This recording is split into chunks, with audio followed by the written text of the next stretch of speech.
ओम अर्धकार्यम महावीर्यम चंद्रादित्य विमर्दनम सिंहका गर्भसंभूतम तम राहुं प्रणमाम्यहम्। ओम पुलास्प पुष्प संकाशम तारकाग्रमहस्तकम रौद्रम रौद्रात्मकम घोरम तम केतुम प्रणमाम्यहम्। नमस्कार मित्रों, मैं आपका astro friend astro Om Prakash astro divine light channel में आपका बहुत बहुत हार्दिक अभिनंदन है। मित्रों, हमारी अभी secret of exaltation and debilitation of planet series चल रही है। उस सीरीज के अंतर्गत आज हम राहु केतु के डेप्लीटेशन और एग्जाल्टेशन पर हम विचार प्रस्तुत करेंगे। जी हाँ मित्रों, अगर आप अभी अभी हमारे चैनल में जुड़े हुए हैं तो हमारे चैनल को लाइक करिए, सब्सक्राइब करिए और हमारे पिछले वीडियो को जरूर देखिए मित्रों। बहुत रुचि और बहुत इंटरेस्टिंग वीडियो आपको मिलेगा मित्रों।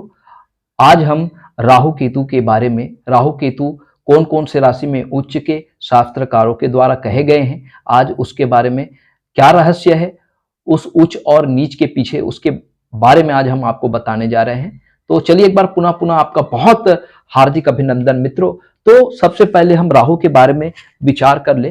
तो राहु जो होता है, शास्त्रकारों ने वृष राशि और मिथुन राशि में, जी हाँ मित्रों, राहु को वृष राशि और मिथुन राशि में ऊंच के रखे गए हैं। राहु को वृष राशि और मिथुन राशि में उच्च के शास्त्रकारों ने रखे हैं। उसी प्रकार धनु राशि और वृश्चिक राशि, धनु राशि और वृश्चिक राशि में राहु को शास्त्रकारों ने नीच के रखे गए हैं मित्रों। ठीक उसी प्रकार केतु को वृश्चिक राशि और धनु राशि में ऊंच के रखे गए हैं। केतु को वृश्चिक राशि और धनु राशि में ऊंच के रखे गए हैं और केतु को वृष राशि और मिथुन राशि में नीच के रखे गए हैं मित्रों। तो इस तरह से इस बात का आपको ध्यान रखना है कि राहु और केतु जो है वो अपने उच्च राशि और नीच राशि में क्या क्या फल कथन करेंगे। नीच राशि में ये निगेटिव फल दे सकते हैं और उच्च राशि में ये पॉजिटिव फल प्रदान करेंगे। तो चलिए मित्रों, हम राहु के बारे में विचार करते हैं कि शास्त्रकारों ने धन भाव और पराक्रम भाव में राहु को ही क्यों विशेष स्थान दिया गया है। तो कुछ शास्त्रकारों के अनुसार तीसरे भाव में मिथुन राशि में राहु को उच्च का रखा गया है, लेकिन कुछ शास्त्रकारों का अभिमत है कि वो वृष राशि में राहु को उच्च का रखा गया है, क्योंकि वृष राशि अर्थात शुक्राचार्य और राहु क्या है, वृषभानु नामक दैत्य है, मतलब उस शुक्राचार्य की शिष्य है राहु।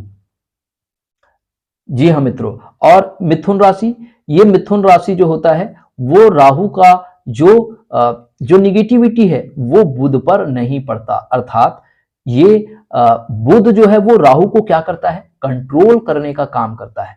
तो इसलिए राहु जो है इस राशि में, इसको शास्त्रकारों ने उच्च के रखे गए हैं।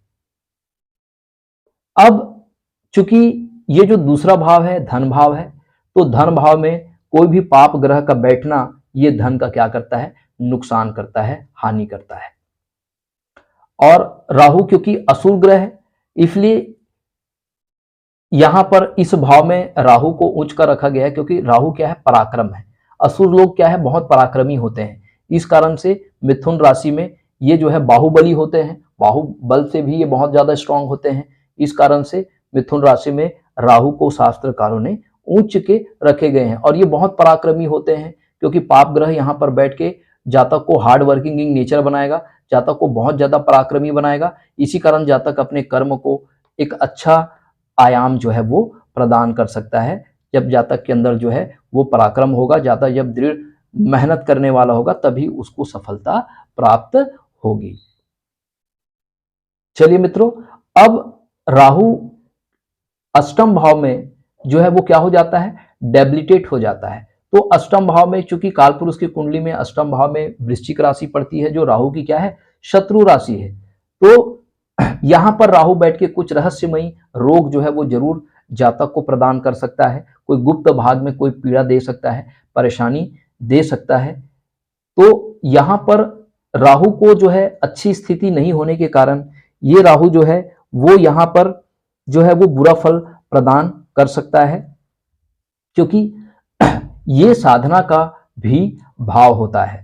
तो यहां पर राहु जो है वो क्या करेगा, राहु जो है वो साधना करेगा। ठीक है, तो यहां पर बैठा राहु जो है वो सबसे ज्यादा अशुभ फल प्रदान करता है। जातक को चोट चपेट एक्सीडेंट जो है वो यहां पर ये प्रदान करता है, क्योंकि यहां पर राहु की जो एनर्जी है वो क्या हो जाती है, नेगेटिव हो जाती है। तो इस तरह से ये राहु का जो है फल कथन हमारे शास्त्रकारों के द्वारा यहाँ पर किया गया है। अब नवम भाव में भी राहु, क्योंकि नवम भाव में राहु को इसलिए नीच कर रखा गया क्योंकि राहु क्या है, राहु तो देवताओं के क्या है, शत्रु है। तो वो तो क्या करेगा, ऐसे जातकों का जो है ये पाखंड बढ़ जाएगा। तो ये आडंबर पसंद होंगे, भगवान की भक्ति भी करेंगे, तो ऐसे जातक में बहुत ज्यादा आडंबर देखने को मिलेगा। और ऐसे जातक जो है तथाकथित कोई आडंबर से ये जो है धन हानि भी हो सकती है। तो इस तरह से राहु, इस कारण से राहु को यहाँ पर क्या है, अच्छा स्थिति जो है वो प्राप्त नहीं हुई है। इस वजह से कुछ निगेटिव फल कथन यहाँ पर शास्त्रकारों के द्वारा बताए गए हैं। चलिए अब हम केतु के बारे में विचार करते हैं मित्रों। तो केतु जो है अष्टम भाव में उच्च का रखा गया है। अष्टम भाव में उच्च का मतलब केतु क्या है, केतु जो है वो साधना देता है। केतु हमें जो है कोई भी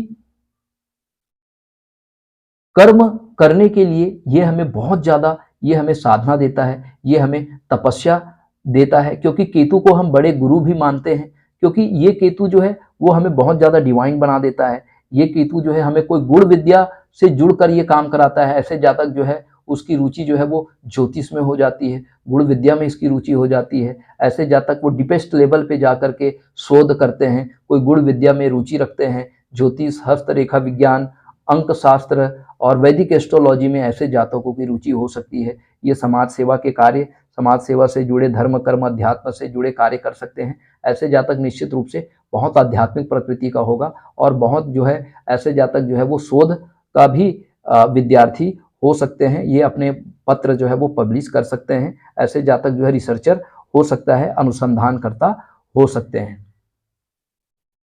अब नवम भाव में केतु को शास्त्रकारों ने उच्च रखने के पीछे क्या मोटिव है मित्रों? तो ये धनु की राशि है, धनु तो है ही डिवाइन राशि और केतु तो है ही बड़ा गुरु। तो यहाँ पर ऐसे जातक की जो है ना भक्ति जो है वो बढ़ जाएगा, धर्म कर्म में रुचि बढ़ जाएगी, लंबी धार्मिक यात्राएं बढ़ जाएंगी। ऐसे जातक बहुत ज्यादा परमात्मा की कृपा को महसूस करेगा। तो इस तरह से यहाँ पर हम केतु का विचार करेंगे।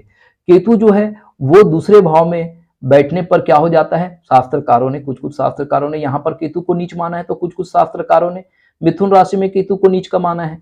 क्योंकि केतु यहाँ पर बैठ के, कोई भी पाप ग्रह धन भाव में जब बैठता है तो वो क्या करता है, धन की हानि करता है।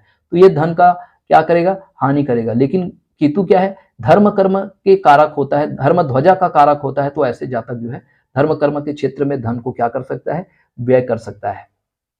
अगर केतु तीसरे भाव में अगर विराजित हो जाए तो छोटे भाई बहन में ये मनमुटाव पैदा कर सकता है।